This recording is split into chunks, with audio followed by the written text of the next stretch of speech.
Hi everyone, I'm Dale Smith, aka Journo Dale, and we're here to talk about Canadian politics.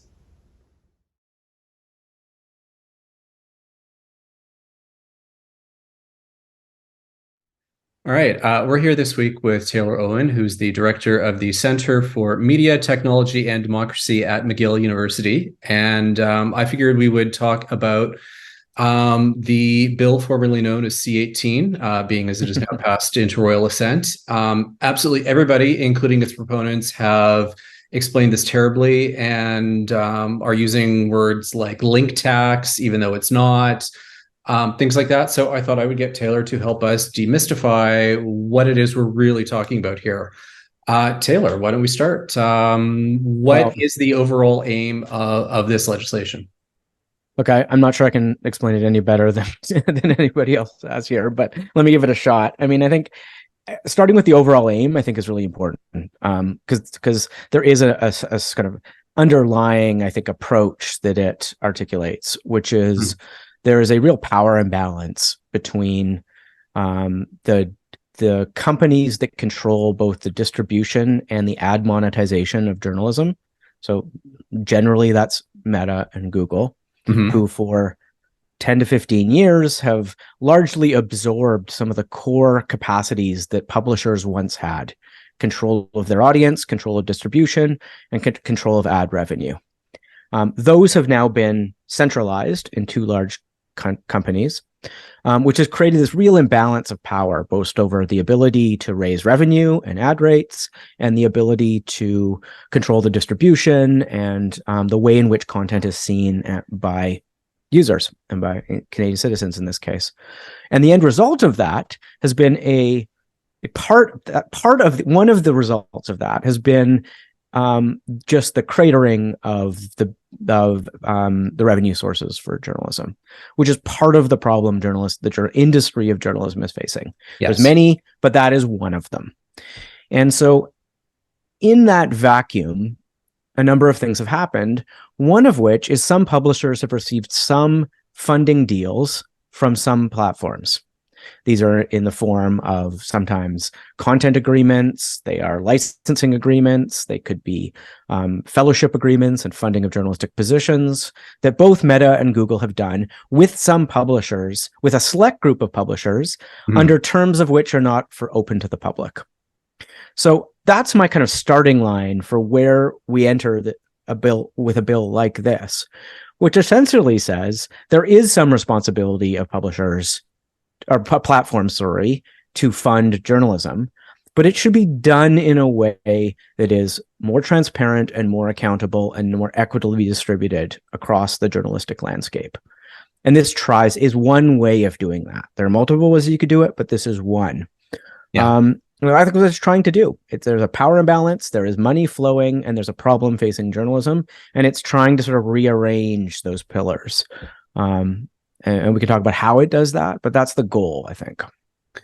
Yeah, and I don't think that's been necessarily very well articulated by a lot of the people out there, including the minister, who kind of fell into some of the talking points around platforms stealing content and so on like that, when that was never really, in my estimation, the case. It was more about we have monopolistic players dominating the market, and there are very limited options for which a country like Canada can deal with those kind of players. Yes, and so I agree with that. I don't think this should be about stealing content, and I don't think it's about valuing links per se, and I don't even think it's about government versus big tech. I mean, the vast majority of people who have participated in this debate in Canada agree that the government, I mean, that some people don't, but most people agree that the government should be doing more to support journalism via public policy, and that platforms should be paying more into journalism because of this imbalance of power and the really destabilizing role that their business model has played in the provision of journalism, which is a democratic good, and that's a problem that it's declining, right? So most people agree on those three things. The question is what the sort of mechanism is that you use to get at it. And that's where the debate's kind of gone off the rails, it seemed to me, because everybody's proposing ideas that address some little piece of the bigger puzzle, the big old challenge here, as the only solution or the silver bullet to this problem, which really isn't how this policy domain works. There's too many types of publishers. There's too many mechanisms, like too many ways in which funding and support can help different types of organizations, that you need to think of this as sort of a more holistic package, of which I think C18 isn't a horrible way of doing one of the things, which is getting money from the platforms who are benefiting tremendously, despite what they say, from the journalistic content that is on their platform, and also feel a responsibility to help publishers, as they have for the past decade. We just want to get that happen in a more formalized way that is more equitable and more transparent. And I think it's not a bad mechanism for doing that, but it doesn't solve all the problems of journalism, and it doesn't. I don't think this should be seen as this fight between government and big tech. I don't think that helps the debate at all. And the government actually, I think, has not helped themselves by framing it like that, in my view. Definitely. And one of my persistent bugaboos is this government's inability to communicate their own programs. How they kind of stumble over themselves, and making the situation worse constantly. And I think we've seen a lot of that play out in this particular space. Yeah, I agree. And I mean, I don't think they're the sole ones to blame there. I think there's been a lot of stirring the pot by various actors in this debate, in order to muddy it and to make it seem more conflictual than it actually is, and divide publishers against each other, which doesn't, to my view, serve anybody's interests. But that's where we are. I mean, it's become a pretty toxic debate. All right. And I guess with that in mind, one of the things I think that is worth pointing out is that these deals were happening before, and what C18 essentially does is just add some rules around it so that there's transparency. There's an arbiter in the form of the CRTC who can make sure that sides are playing a little more fairly. Does that sound like is that a reasonable description for what it's supposed to be doing here? I mean, look, I think that is in the best case scenario, that is what we can hope for with this piece of legislation. Like, I think that is its core asset, in my view. But I think it's worth also remembering that the arc of the relationship between platforms and publishers from the beginning, so from Facebook courting publishers to use their platform instead of their own CMSs for distribution, from Facebook arguing they should pivot to video because that's where all the traffic was going to come, right? So every one of these, most of these ended up being problematic, and they were problematic because there's an imbalance of power. That these platforms had the audience and they had the ad tech technology. And those are two core things that publishers need: access to audience and access to monetize the distribution of that content. And the platforms had both. And so at every turn, publishers were at the mercy of the benevolence or the business priorities of these companies, one or the other, or both in different times. And that includes with these deals. So if I'm a small publisher and Meta comes to me and says, I will give you several $100,000 this year to fund a journalist, but it has to be on this topic, and do a series of content on this topic, and we're going to participate broadly in how that's characterized. And the terms of that deal are going to be private, so no one will know. Don't worry, no one will see it. It's going to be behind an NDA. I mean, that's an imbalance of power. I am a struggling news organization. I am desperate for funding. Here's a gift horse. Why would I not take that? Yeah. So I think that's a democratic problem when normalized across an industry. And it's not just with the small publishers. The big publishers are getting these even bigger deals with these platforms, also behind NDAs. And so one benefit of this kind of policy, and there are others as well that do this too, is try and bring some accountability to that relationship between the actors who have the most power and the publishers who we see as providing democratic goods. And if it does that, then big picture, I think is a good thing. Well, it's yet to be seen whether the mechanisms through which it could do that are going to actually play out.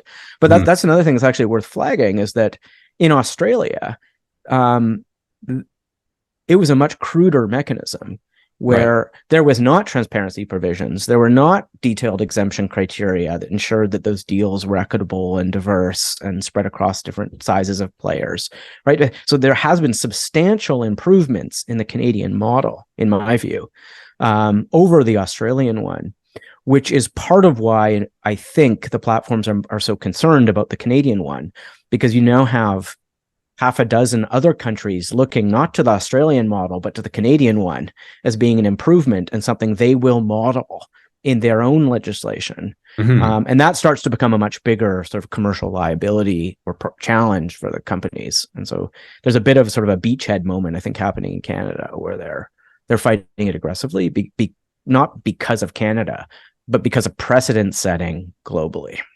Yeah, particularly California, and I would imagine the EU to a certain extent as well. Yeah, I mean, the big one, so the California bill was just postponed by a year, and it's a bit different because it's a state, and states just have different powers in the sense. So it tries to achieve similar things, but it's through very different mechanisms. But there's a bill in the U.S. Senate that could be tabled again, or not tabled, whatever. Tabling is the opposite in the US. So whatever the opposite of tabling is. We'll say tabled in the Canadian context. Tabled in a Canadian context in the US again in the Senate. And the big one's probably the UK. There's a very similar provision in their new competition bill that will likely over this year pass. South Africa, Brazil, Indonesia, Germany are all considering similar things. And so that starts to be a big deal.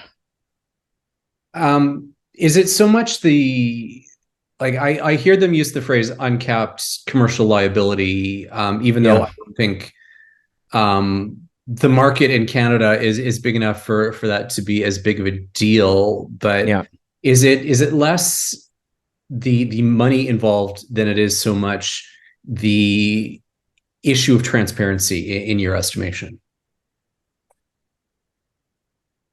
So I've been trying to think through since this past and the way the debate has been characterized and the standoff between Meta and Google and the government, which concerns are sort of fundamentally should be considered in any sort of regulatory conversation around the development of these regulations. And the uncapped liability, I think you're right, in the big scheme of things in terms of revenue of these companies in Canada, it's still tiny, right? No matter what, like the maximum you could possibly imagine here is, it's still a tiny fraction. It starts to become a bigger deal internationally. And I think the timeline of this is, so I think there's the total amount and there's the interminability of it, that this is forever. And I actually think the forever one is actually really important because in my view, this kind of bill should not be a permanent solution. It's like a transition for an industry. So I don't think it's unreasonable to say there's an overall cap to your liability in a market. Like this is the total maximum bucket of funding we can imagine in this. And two, we're going to put a sunset on this thing. Yeah. This is a 5-year program because we know this is a transition. And we do not want to get in a position where publishers are reliant on 2 tech companies or one if Meta really does pull out, which I think they probably will, and government for their funding. Like that's not a sustainable model. Well, it could be sustainable, but it's not a desirable model for the news publishing industry. So put a sunset on it. So I actually don't think that's crazy, and maybe those 2 things could bring at least Google on side with perhaps developing some sort of fund in Canada that meets the exemption criteria of C18 and essentially expansion of what they already do, but brings some transparency to those deals and distributes them more equitably, which is what they say they've wanted, but addresses their 2 concerns of a total cap on liability and a time frame that they can plan around. So maybe that's the way out of this. I don't know. All right. One of the things I think that is not being touched on very much, and I'm currently writing on this for a magazine piece, but is the fact that the entire back end of the ad tech of industry is pretty much now in the hands of this cartel. And I guess my question here is not so much that C18 is not really a solution to that, but rather how this becomes an international problem and how we deal with this kind of an antitrust issue overall. And I guess positioning C18 is just kind of like a transitional measure until the rest of the world can kind of get our act together in terms of dealing with this cartel that's kind of been created.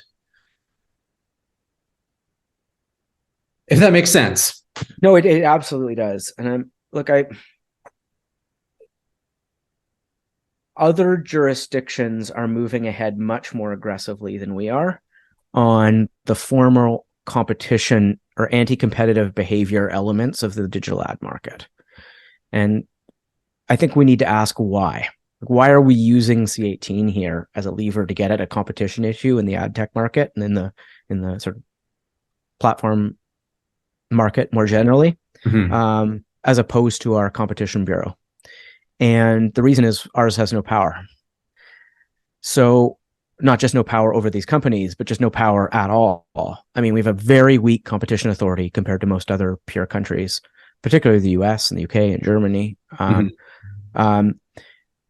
So I think it's reasonable to say, like, yes, this is a problem. It's being addressed by other jurisdictions. And are we okay with other jurisdictions doing the heavy lifting on making our own ad market or our own digital economy more competitive?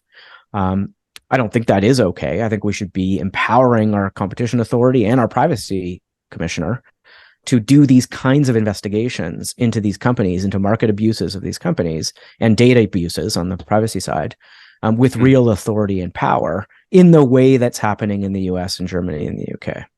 And that is a piece of this puzzle here. That doesn't exempt us. I don't think that saying that we should be doing that is mutually exclusive from also doing C18 in the short run. I think it's in addition to, and maybe the debate over C18 has made it even clearer that we need a competition authority with real market research power, with real punitive power, in similar ways as other countries. But yeah, and the ad tech market would be a great place. I think the combination of the ad tech market and the monopolization or the concentration that's happened in the technology and the way data is used by that market to create a monopolistic service or an anti-competitive service, that combination of the two is where other markets are focusing, and we probably should too. All right. Well, thank you so much for taking the time to walk us through this. Pleasure. And we'll do this again sometime in the future. Yeah, I'd love to. Thanks. All right. Thanks. And that's everything for this week. I'm away for the next couple of weeks, so join us again in August for some more Canadian politics. I'm Dale Smith. That's at journo_Dale on Twitter. And don't forget to like the video, share, subscribe, and support us on Patreon. Thanks, everyone.